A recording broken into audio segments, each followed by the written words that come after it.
All right, so this month we're going to be working on some resources that I think are fairly cool, and they have some really good applications to the classroom. So the first one is called Read Up, Look Up a Book's Reading Level. Very simple, very straightforward, but you're going to see that it's extremely powerful also. The other one's called Link Clump, and when I first saw this, I started wondering how in the world am I ever going to even need this? But I'll show you an application that really makes a lot of sense. And then the last one is actually a thing you can do in Google Sheets to help streamline some processes. So like, for instance, in my district, we have Leader in Me in place.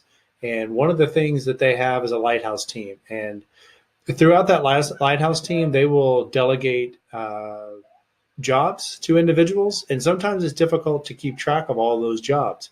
So with this, it really allows you to delegate those efficiently, and the individuals will receive an email. So we'll talk about those further.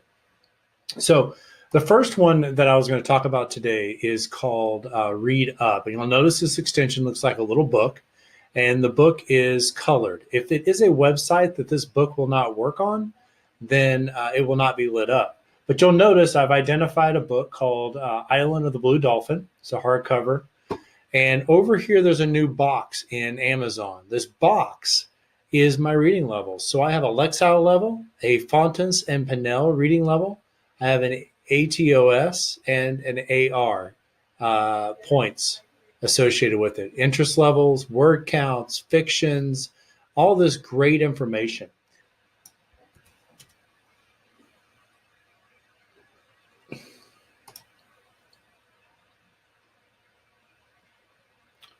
And when it loads, we'll get this pop-up box once again.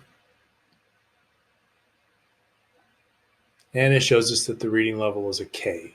So you kind of get the idea of how this extension works. You'll see that there is a list of book websites right here that will give you suggestions. So definitely check that one out. The next one is called Link Clump. Link Clump is a resource, for instance, that a friend of mine sent me a bunch of links to some really, really good podcasts for kids. And I want to look at all of these. Instead of right-clicking and opening each one in a new tab, with this link clump, I can hit Z, draw a box around them, and release, and they will all open in different tabs across the top. The reason you want to do this is now I have the abilities to click on each one of these links and look at these podcasts and close the ones that I'm not interested in.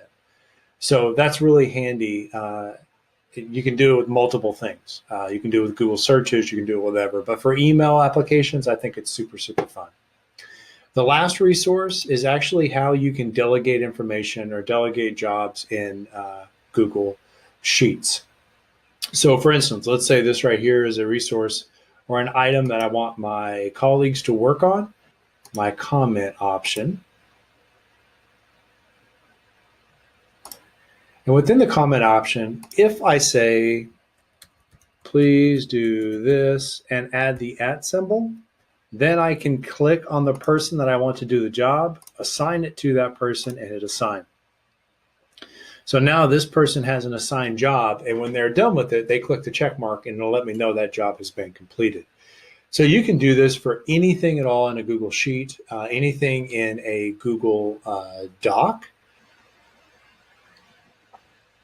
And I can find one specific section and I can say, oh wait, this is something that definitely needs to be worked on by a specific person.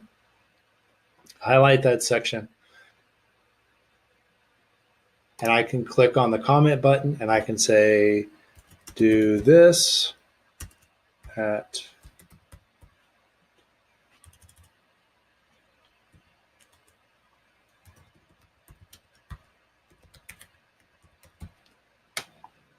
assign this activity and then hit assign. So this works also in Google Docs. If they don't have access to this document, all you got to do is hit comment anyway, and then they can send it to them, and now they're assigned an activity on a Google Doc. It works in Google Presentations also. If you have any questions about this month's tech tips, please feel free to contact me. Have a great day.